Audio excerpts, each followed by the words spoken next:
Hello, Reading Success Academy friends. Welcome back for a little more practice with word attack. We're going to break longer words down into smaller pieces to make them easier to read and easier to spell. Now, I have our word up here for today, and we're going to step through all of the process of taking apart a word and then looking at the different ways that we can spell these words. All right, so the first thing that we're going to do when we're trying to figure out a new word is to look for special endings. Special endings don't sound out phonetically. So the example of a special ending in this word is shus. So this entire group of letters represents just one chunk of the word. Remember that a chunk is part of a word that has one vowel sound in it. And if we were to give each one of these letters a different sound, we would get tias instead of shus. They don't sound anything alike. If you were to sound all of this out separately, you would get a lot of different syllables because each vowel gets a syllable unless you were to put the OU together.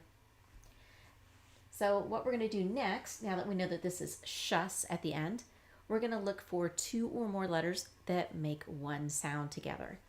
Now, as we're looking for those, you might notice that you see a word that you know.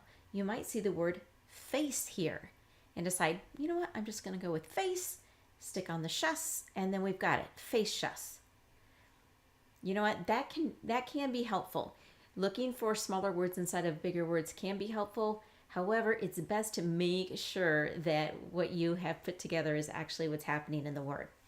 In this word, if you're familiar with it already, you probably already know that the E gets its own sound in this word.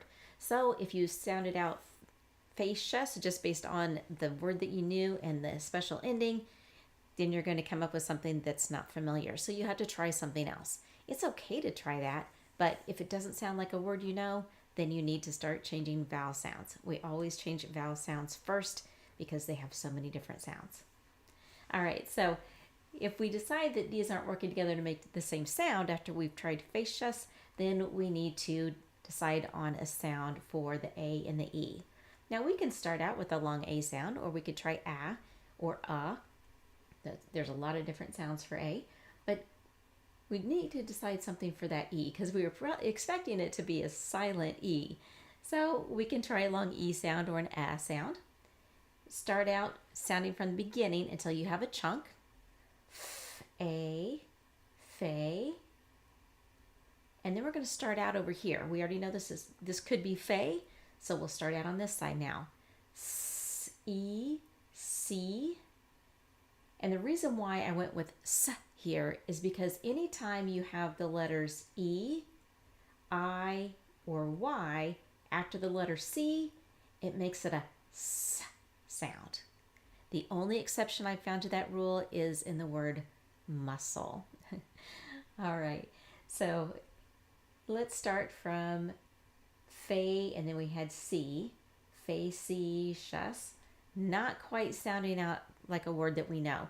So let's try an sound here. A lot of our vowel sounds get that sloppy after we have blended chunks together.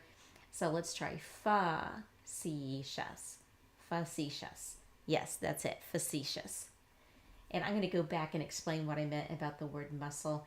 If you are looking to the right of the letter C to decide what sound you're going to make, if it's E, I, or Y, you're going to say sa, except for in the word muscle, where you have an L right after the C, and you're still going to say sa there. All right, let's clear this off and talk about the meaning of facetious. And I have it broken up into chunks here for you. Facetious. It's an adjective. It means you are treating serious issues with deliberately inappropriate humor. Most people do not appreciate you being facetious. You could use it in a sentence like this. Her facetious remarks during the meeting were not well received. All right, so if you have a sense of humor and you want to make something very serious into a joke, think twice about that. It may not be appreciated. All right, that's what I have for you today for your word attack. Think of a way that you could use the word facetious in a sentence and send it my way. You can email me at hello@readingsuccessacademy.com. I'd love to hear from you. Make sure you hit subscribe so you know when I go live next with our next word attack lesson. And I will see you Monday through Wednesday next week. I normally do this Monday through Friday. I will be out of town Thursday and Friday next week. So just Monday through Wednesday next week.